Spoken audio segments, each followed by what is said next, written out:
اس وقت بھی یہی 20 سال پہلے بھی کریں تو ڈسکشن ہوتی تھی. اس سے پہلے دیکھیں تو اس وقت بھی یہی ڈسکشن ہوتی تھی, یہی بالکل ایسا ہی. جو آپ نے ابھی پانی, بجلی, گیس, اس وقت کچھ تھوڑا سا کم تھا ریشو عوام کی پریشانیوں کا, اور سوشل میڈیا بھی نہیں تھا, تو اس لیے بہت ساری چیزیں صرف ہمیں ڈراموں کے ذریعے, یہ اسٹیج پروگراموں کے ذریعے پہنچتی تھی. ایسا ہی.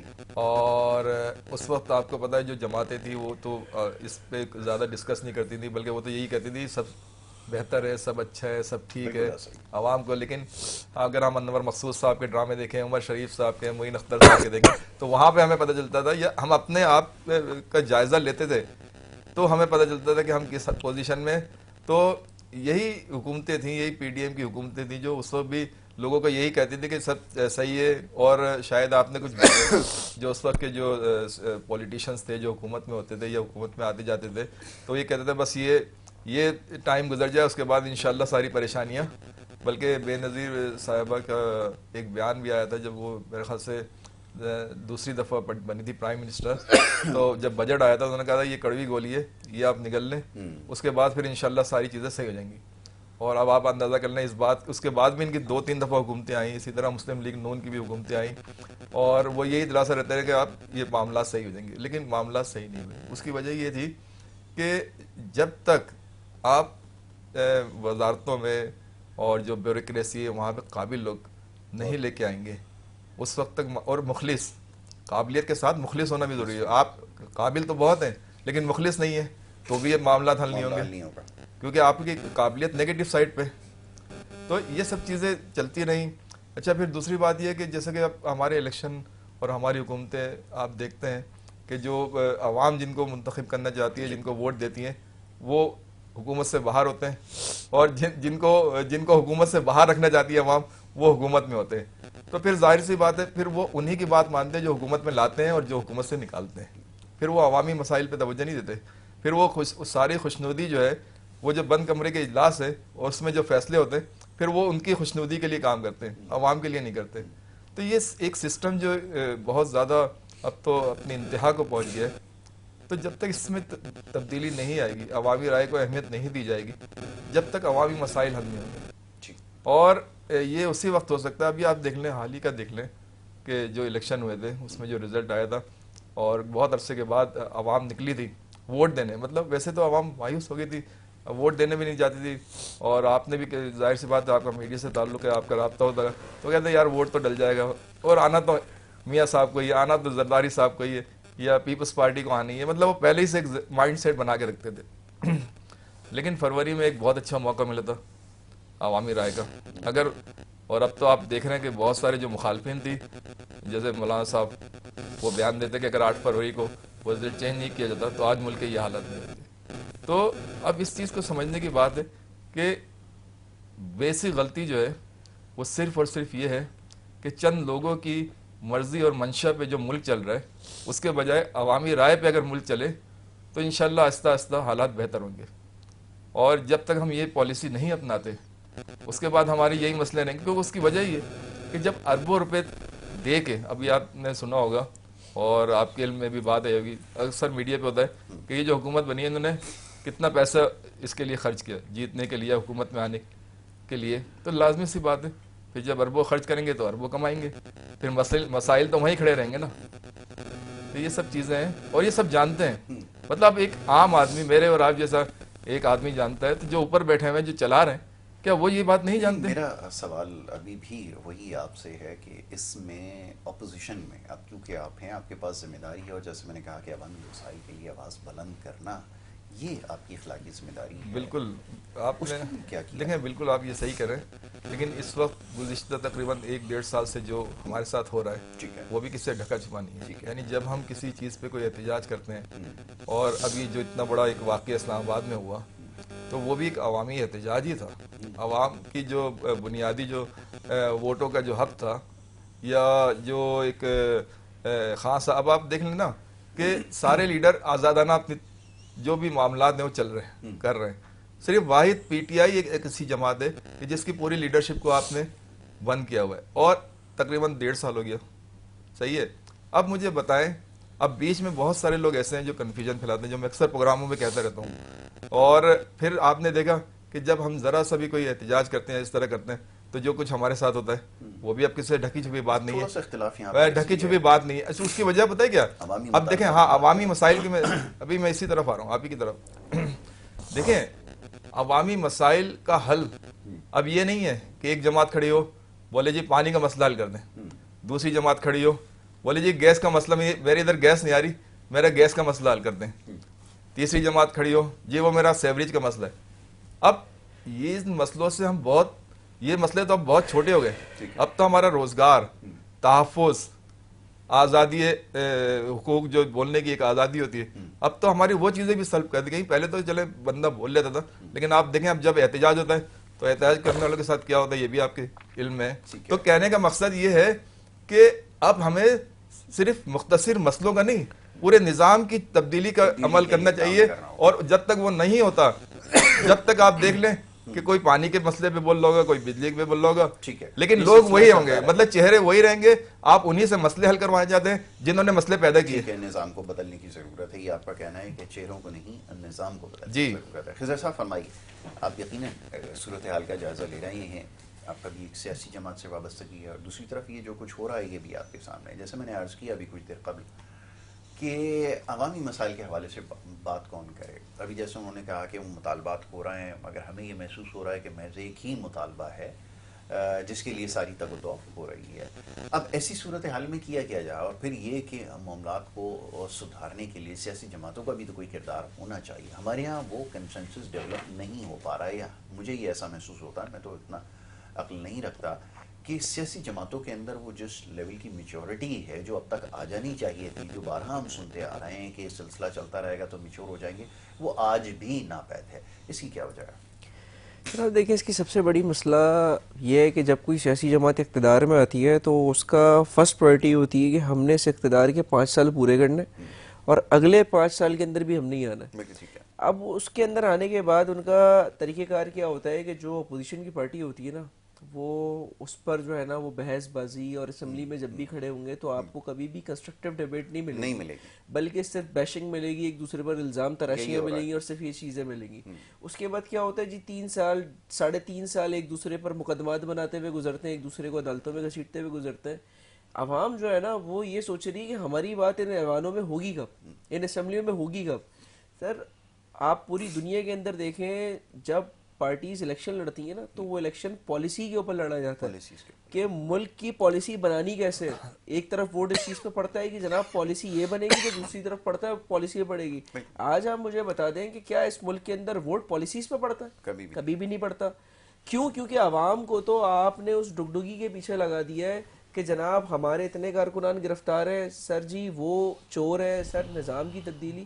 سر جی عوام کا بنیادی مسئلہ میں آپ کو بتاتا ہوں کیا، یونیورسٹی روڈ کھردی ہوئی ہے، نوجوان یونیورسٹی تک نہیں پہنچ پا رہا. جو سفر 15 منٹ کا تھا 20 منٹ کا تھا اس کو 2.5 گھنٹے کا بنا دیا گیا. اس کا یہ مسئلہ نہیں ہے کہ آپ ایوان میں کسی کو گھسیٹتے ہیں یا کسی پہ الزام لگاتے ہیں، اس کا مسئلہ یہ ہے کہ سر ٹھنڈ آ چکی ہے لیکن گیس نہیں ہے کہ گیزر چل سکے.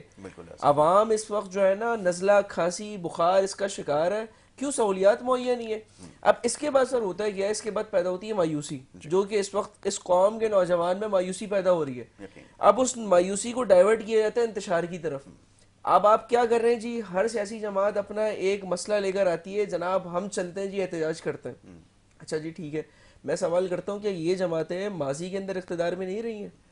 کیا ان جماعتوں نے ان 5 سال جو ان کو ملے، چلے پورے 5 سال بھی نہیں ملے، 3 سال مل گئے، کیا ان 3 سالوں میں اس مسئلے کو حل کرنے کی کوشش نہیں کی گئی کہ جس کے اوپر آج آپ احتجاج کے لیے نکل رہے ہیں؟ سر میرا تو صرف اور صرف ایک میں آپ کو فیکٹ اینڈ فیگر بتا دیتا ہوں کہ اس ملک کی جو جی ڈی پی ہے آئی ٹی سیکٹر کے اوپر 1% کے اوپر آ گئی ہے، جو ڈیپینڈنٹ کرتی ہے، جو گروئنگ اس وقت جو ہے نا آپ کا سیکٹر ہے. تقریباً $37 بلین کا جو ہے نا اس وقت جی ڈی پی کو کنٹریبیوشن یہ آپ کو ملتی ہے.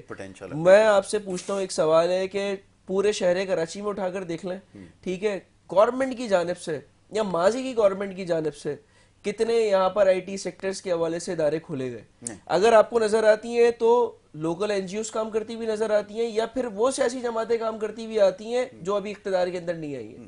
ٹھیک ہے، تو سر سب سے بڑا مسئلہ یہ ہے کہ آپ مسائل پر بات کریں.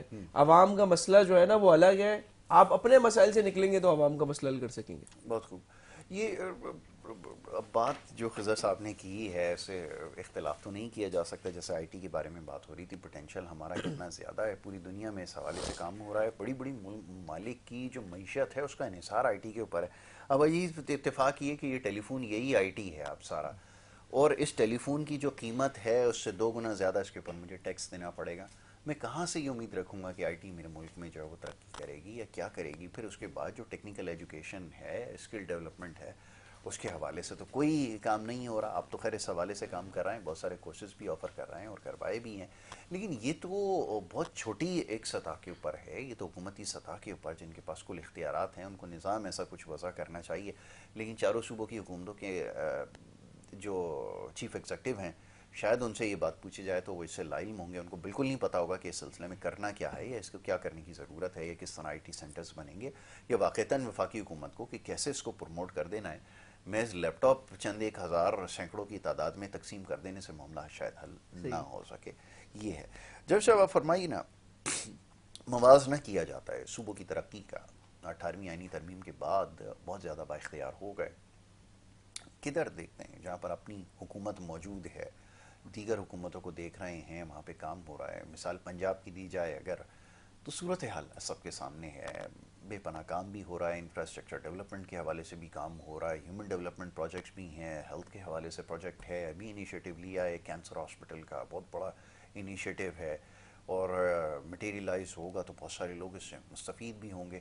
تو یہاں پہ آپ کی طرف کیا صورتحال ہے اس کے حوالے سے تو بتائیے. یہ ابھی تک احتجاج, اختلافات, اور اس سے آگے بات چلی ہے, کیا کچھ ہو رہا ہے؟ ذرا ہمیں آگاہ کریں نا. دیکھیں, جیسا کہ آپ کو علم میں ہے کہ اس وقت تو ایک ہم اپوزیشن کا کردار کر رہے ہیں. مطلب اسمبلی میں اگر دیکھا جائے تو ایک واحد اپوزیشن جماعت جو ہے وہ پی ٹی آئی نظر آتی ہے, جو حکومت پہ تنقید کرتی رہتی ہے اکثر و بیشتر. آپ نے اسمبلی میں دیکھا, باہر بھی دیکھا, پھر اس کے اگینسٹ میں اس کے ساتھ کیا ہوتا ہے یہ بھی آپ نے دیکھا ہے.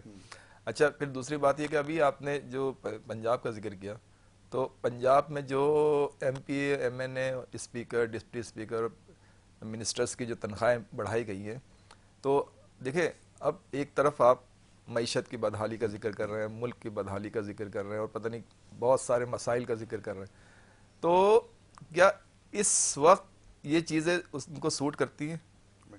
یعنی آپ نے 1 لاکھ والے کی 5 لاکھ کر دی, 2 لاکھ والے کی 9 لاکھ کر دی, اور پھر وزیروں کی اور اسپیکر کی مراج جو ہیں وہ اس کے علاوہ جو بجلی اور یہ. اچھا, پھر آپ یہ دیکھیں, بے حسی کا عالم دیکھیں یہ کہ اس وقت پرزور احتجاج ہو رہا ہے. آپ نے سوشل میڈیا بھی دیکھا ہوگا کہ جو پیٹرول اور جو گیس اور جو بجلی فری دیتے ہیں, جب آپ نے اتنی ان کو تنخواہیں کر دی ہیں تو وہ ختم کر دیں. اس سے بھی کوئی قرارداد لا رہے ہیں آپ لوگ اپوزیشن میں, تو وہاں پہ بھی بیٹھے ہیں اس کے. دیکھیں, اپوزیشن میں ہم جب بھی بات کرتے ہیں, آپ نے دیکھا نہیں بلکہ اس کے خلاف کوئی گئے اسپیکر کے پاس کہ اس کو روکنا چاہیے, اس کی کوئی ضرورت نہیں ہے؟ نہیں, اس کے خلاف ووٹ دیا ہے آپ نے شاید. جب یہ بل پاس ہو رہا تھا, تو پی ٹی آئی نے اس کے خلاف ووٹ دیا ہے. پی ٹی آئی نے اس کے حق میں ووٹ نہیں دیا کہ یہ ہونا چاہیے, اس کے خلاف ووٹ دیا. ظاہر سی بات ہے جو وہ کر سکتی ہے, جو ان کی اختیارات ہے وہی کریں گے نا. ٹھیک ہے. اچھا, پھر دوسری بات یہ کہ یہ تو اب آپ دیکھیں پنجاب میں جو جس طرح ان کا کہ کبھی سستی روٹی کا پروجیکٹ ہوتا ہے, اس میں اربوں روپے چلے جاتے ہیں. کبھی اچھا لیپ ٹاپس کا ہے, چلے وہ کسی حد تک اگر کوئی ضرورت مند ہے نہیں لے سکتا. آپ کو پتا ہے کہ آج کل لیپ ٹاپ وغیرہ کوئی بھی نہیں لے سکتا. 1 لاکھ کے لگ بھگ ہو گئے, جو ہر آدمی افورڈ نہیں کر سکتا. بلکہ فیسیں جو آج کل پرائیویٹ کالج کی ہے.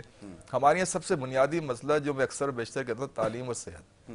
اب آپ دیکھیں, آپ نے پرائیویٹ چیزوں کی بھرمار کر دی, پرائیویٹ کالج کی بھرمار کر دی, پرائیویٹ یونیورسٹیوں کی بھرمار کر دی, لیکن سرکاری سطح پہ آپ کراچی کی ایک مثال لے لیں. کراچی میں جو یونیورسٹیاں ہیں, جو کالجز ہیں, آپ مجھے بتائیں اس 10 15 20 سالوں میں کتنا اس میں اضافہ ہوا. سرکاری کی بات کر رہا ہوں, کیونکہ ہر آدمی پرائیویٹ میں تو افورڈ نہیں کر سکتا. بچہ آپ کا بہت ٹیلنٹڈ ہے اور بہت قابل ہے, وہ ملک کے لیے بہت کچھ کر سکتا ہے اگر اسے موقع ملے, لیکن جب وہ فیسیں ہی نہیں دے سکتا, اور جب وہ جو میرٹ جب آپ کے ٹیسٹ ہوتے ہیں سرکاری, اس میں آپ نے دیکھا ہزاروں کی تعداد میں اچھے ہائیلی ایجوکیٹڈ بچے اس میں ٹیسٹ دیتے ہیں, لیکن وہاں سیٹیں اتنی کم ہوتی ہیں کہ وہ نہیں مل سکتا.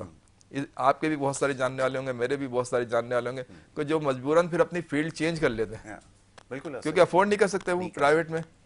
اگر کوئی ڈاکٹر بننا چاہتا ہے یا انجینئر بننا چاہتا ہے, لیکن جب پرائیویٹ میں جاتا ہے وہ ذرا فیسیں سنتا ہے, اب ایک آدمی کی تنخواہ 1 لاکھ روپے, تو وہ کہاں سے 70-80 ہزار روپے پر منتھ فیس دے سکتا ہے. اب سوال کی طرف آئیے. اب یہ بنیادی چیزیں ہیں جس کی تبدیلی کی ضرورت ہے. اور دیکھیں کہ اگر خان صاحب ہماری اگر پارٹی کی یا ہماری لیڈرشپ کی اگر دیکھیں منشور, تو خان صاحب نے تو حکومت میں آنے سے پہلے اسکول اور یونیورسٹی کی بنیاد رکھ دی تھی. تو اس سے ان کے ویژن کا پتہ چلتا ہے کہ وہ تعلیم اور صحت کو کتنے دیتے ہیں. اور ابھی بھی آپ نے دیکھا کہ تیسرا کراچی میں جو کینسر ہاسپٹل بن رہا ہے, یعنی جو چیزیں آج گورنمنٹ اناؤنس کر رہی جو 40 سال سے گورنمنٹوں میں تھے, وہ آج ان چیزوں کو اناؤنس کر رہی جو خان صاحب پتہ نہیں کتنے عرصے پہلے بنا چکے ہیں. تو ترجیحات میں فرق ہے, آپ یہ سمجھتے ہیں؟ جی ہاں, کیونکہ اس کی وجہ یہ کہ اب جو یہ اعلانات کر رہے ہیں, جو سوال تو پختونخوا کے حوالے سے نہیں پختونخوا میں بھی دیکھیں اگر آپ حقیقت کو فیس نہیں کریں وہ ایک الگ بات ہے, ورنہ دیکھا جائے تو 15 سال یا 20 سال پہلے جب آپ پختونخوا کا ایک جائزہ لیں اور آج کے پختونخوا کا جائزہ لیں تو اس میں زمین آسمان کا فرق آ گیا ہے. ایسا ہی ہے, کیونکہ اس کے زیادہ بہتر نظر آتا تھا کیونکہ میں پختونخوا ہو کر آیا. اچھا, لیکن میں بھی ظاہر سی بات ہے ہمارے بھی دوست احباب بہت سارے لوگ ہیں جو پختونخوا میں رہتے ہیں, اور وہ ہمیں بتاتے ہیں اور ہم دیکھتے بھی ہیں کہ آج ہمارے جو پختون بھائی ہیں اور جن فیلڈ میں وہ جا رہے ہیں اور جس فیلڈ میں وہ جو کاروباری بھی ہے, تعلیمی حساب سے بھی دیکھیں تو جیسے ایک وقت میں کراچی کی ایک تعلیمی معیار تھا اور تعلیمی قابلیت تھی, آج آپ دیکھیں کہ پختونخوا میں جو نوجوان ہے وہ اس لیول پہ آ گیا ہے. معذرت کے ساتھ آپ کے جو دوست ہیں آپ کو غلط بتا رہے ہیں. خضر صاحب کی طرف نہیں آج اچھا پھر دوسری بات یہ دیکھ لیں کہ اسمبلیوں میں دیکھ لیں پختونخوا کی جو لیڈرشپ تھی, آج آپ دیکھ لیں جو وہاں پہ ہیں, اور جو ہماری خاندانہ گلزار کا میں خاص طور پہ ذکر کروں ہوں, خواتین میں جس طرح ان کی جو ایک قابلیت کا اندازہ ہوتا ہے ان کی بات چیت سے, اور محمد خان صاحب, تو کہنے کا مقصد یہ ہے اب آپ اس کے مخالفت میں نہیں جائیں کہ وہ کیا بولتے. دیکھیں جب آپ کے لیڈرشپ آپ کی سب چیزیں اس پہ جس طرح زیور سے لگانے کی, تو اس میں تھوڑا سا جذباتی پن آ جاتا ہے. ٹھیک ہے, میں ابھی اس کی طرف بات کرتا ہوں ذرا. میں ذرا خضر صاحب کو موقع دوں گا نا, سب کو برابر کا موقع ملنا چاہیے. خضر صاحب فرمائیے, اب یہ صورتحال ہے, اتنا شاندار کام ہو رہا ہے سندھ کے اندر, تو مثالی کام ہے, باہر سے لوگ آ رہے ہیں کہ یہ حکومت ہمیں دے دی جائے کہ ہم بھی اپنے یہاں اس طرح کے کام کریں. بڑے بڑے ممالک, وہ تو فرانس اور جرمنی بنا دیا انہوں نے, یورپ تو یہاں پر آ رہے ہیں وہ حکومتیں ادھار لینے کے لیے اس طرح. پختونخوا میں جیسے بھی بتا رہے ہیں کہ 15 سال پہلے اور آج کی صورتحال, تو یہ جو ہمارے یہاں کام ہو رہا ہے, پھر آپ سیاست کیسے کریں گے؟ آپ کی تو کوئی جگہ نہیں بنتی پھر سیاست کرنے کی. سر میں سب سے پہلے تو گزارش کروں گا کہ خیبر پختونخوا میں جو پارا چنار ہے وہاں پر امن قائم کیا جائے. نہیں وہ باہر ہے شاید خیبر پختونخوا, نہیں اس پہ کام ہو رہا ہے. مسئلہ یہ ہے کہ اس پہ اب آپ اٹھایا ہے نا بات تو کرنے. یہ ایک ایسا موضوع ہے کہ جس کی وجہ سے ملک کے اندر کافی زیادہ انتشار ہے, لوگوں کے اندر ایک ایسی کیفیت پائی جاتی ہے کہ ایسا لگتا ہے کہ ریاست موجود نہیں ہے. تو وہاں پر بیٹھ کر سب سے پہلے تو وہاں پر امن قائم ہونا چاہیے. اچھا دوسری بات آپ نے جو کی ہے سندھ کے حوالے سے, انشاءاللہ پاکستان مرکزی مسلم لیگ جنوری کے آخری کے اندر اس چیز کو پلان کر رہی ہے کہ سندھ حقوق مارچ نکالا جائے. ٹھیک ہے, آپ یہاں سے سٹارٹ کریں. ہم نے نا ایک بڑی زبردست بات آج کل ایک ہمارے حلقے کے اندر ہے, وہ یہ کہتی ہے کہ جی پیپلز پارٹی جو ہے نا وہ ماشاءاللہ بڑا زبردست طریقے سے انصاف کے ساتھ جو ہے نا سب لوگوں کو حق دیتی ہے. یعنی جو ان کا ووٹر ہے وہ بھی اسی حالت میں, اور جو ان کا ووٹر نہیں ہے وہ بھی اسی حالت میں. یعنی لاڑکانہ کی بھی وہی حالت ہے, نواب شاہ کی بھی وہی حالت ہے, اور کراچی کی بھی وہی حالت ہے. میں ایک چیز کہوں گا, میں ان کو اس چیز کا بڑی داد دیتا ہوں کہ انہوں نے جو سندھ کے دیہی علاقے تھے ان کی محرومیاں مکمل طور پہ ختم کر دیں. وہ کیسے؟ کیونکہ انہوں نے شہری علاقوں کو بھی دیہی علاقوں میں کنورٹ کر دیا. بالکل ایسے ہی. وہ ادھر بجلی پانی گیس نہیں تھی, انہوں نے شہری علاقوں سے ختم کر دیا.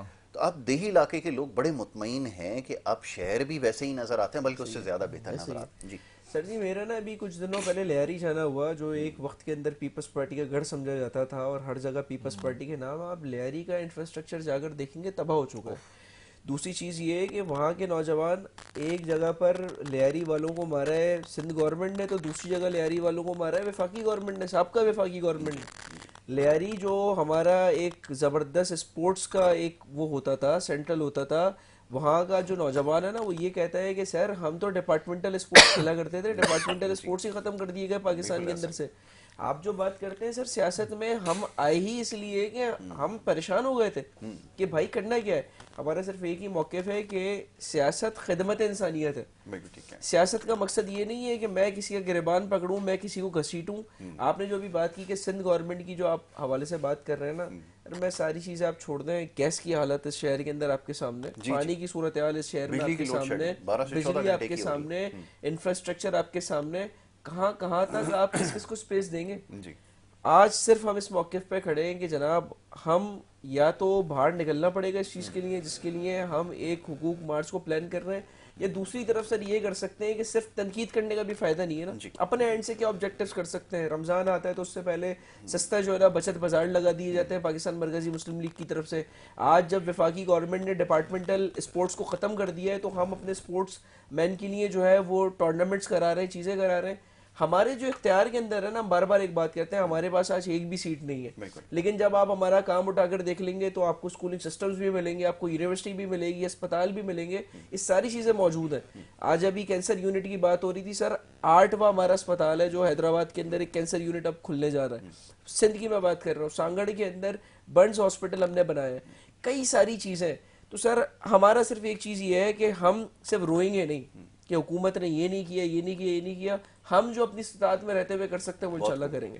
بالکل نوجوانوں کو موقع دیں گے, کیونکہ مجھے یاد ہے کہ جاہد بھائی ہمارے بیٹھے ہیں تو ماشاءاللہ خود ابھی بہت ینگ ہیں, تو ان کی جماعت میں مجھے یاد رہتا ہے وہ یہاں پر ایک جلسہ ہو رہا تھا, اس میں کہا کہ نوجوانوں کو سامنے لایا جائے گا, پھر اسٹیج پہ کھڑے ہو کے ایک ہاتھ پکڑا جاوید ہاشمی کا, ایک شاہ محمود قریشی کا, اور جہانگیر بھائی کا ہاتھ پکڑا اور یوں ہاتھ اٹھایا, یہ نوجوانوں کی قیادت ہے. آپ یقین کریں دل خوش ہو گیا. میں تو اس کو بڑا سراہتا ہوں کہ ایسے نوجوان, خود ماشاءاللہ جو چیئرمین تھے وہ بھی ہاتھ اٹھا رہے تھے کہ میں بھی نوجوان ہوں.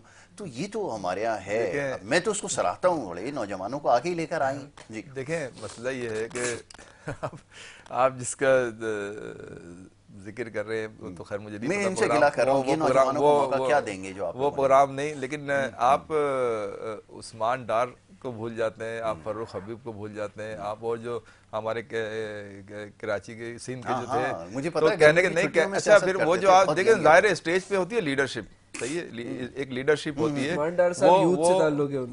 ہاں نہیں تو یہ اصل میں یہ نہیں, یہ آپ ان کا دیکھیں, یہ کالج اور یونیورسٹی کے زمانے سے ہوئے تھے.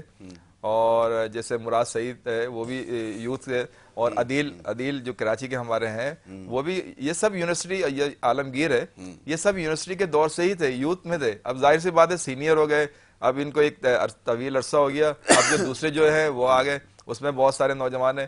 تو وہ ایک سسٹم ہے, وہ سسٹم کے حساب سے چل رہے ہیں, کیونکہ ایک جو ایج ہوتی ہے 30 سال تک کے, جو 30 سال یا اس سے اندر کے جو ہیں وہ یوتھ میں آ جاتے ہیں, پھر اس کے بعد وہ مدر ونگ میں آ جاتے ہیں, اور جو دوسری جو ونگز ہوتے ہیں لیبر ونگ ہے یہ اس میں دیتے ہیں. تو یہ ایک سسٹم چلتا رہتا ہے اس طرح.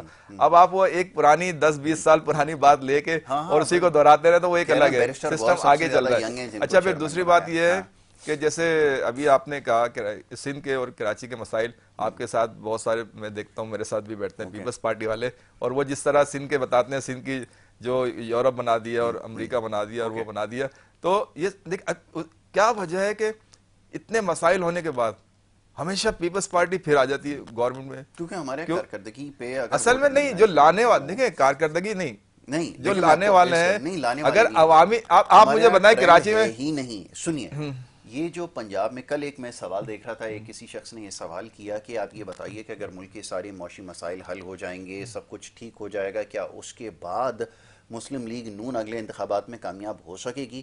تو اس کا جواب ہے نہیں, کیونکہ آپ کارکردگی جتنی دکھا لیں, آپ کے یہاں تو لوگ بیچارگی کے اوپر, زیادتی کے اوپر, مظلومیت کے اوپر ووٹ دیتے آئیں, اور وہ سلسلہ شاید چلتا رہے. یہ ایک مائنڈ سیٹ بنایا گیا ہے, یہ سب چیز دیکھیں. اچھا آپ ایک مثال, اچھا آپ ایک مثال نہیں, ایک مثال دیکھیں, سوشل میڈیا پہ جو کر رہا ہے مائنڈ سیٹ ہی تو آپ نے دیکھیں مسئلہ نہیں, ہمارے ساتھ تو کہیں کہا ہے ہمارے ساتھ تو ہماری ہو تو ہمیں ووٹ دو, آپ نے کہا ہے سر تو ہمارا, اچھا ہماری کارکردگی کو اس طرح بیان کیا جاتا ہے جیسے وہ نون لیگ یا پیپلز پارٹی جو دوسری پارٹیاں ہیں جو 30 سال سے کر رہی ہیں, ان کے مقابلے میں ہمارا وقت پر ہماری کارکردگی بہت خراب تھی. اچھا دوسری بات یہ ہے, آپ نے ابھی خود کہا ختم ہو گیا, بریک کے دوران آپ کی ساری گفتگو سنیں گے, بریک لینا ہے, بریک کے بعد دوسرے سیگمنٹ کی طرف. اچھا جی, ایک چھوٹی سی بریک ہے, بریک کے بعد دوسرے سیگمنٹ کی طرف بڑھتے ہیں, آپ دیکھتے رہیے ہمارا پروگرام.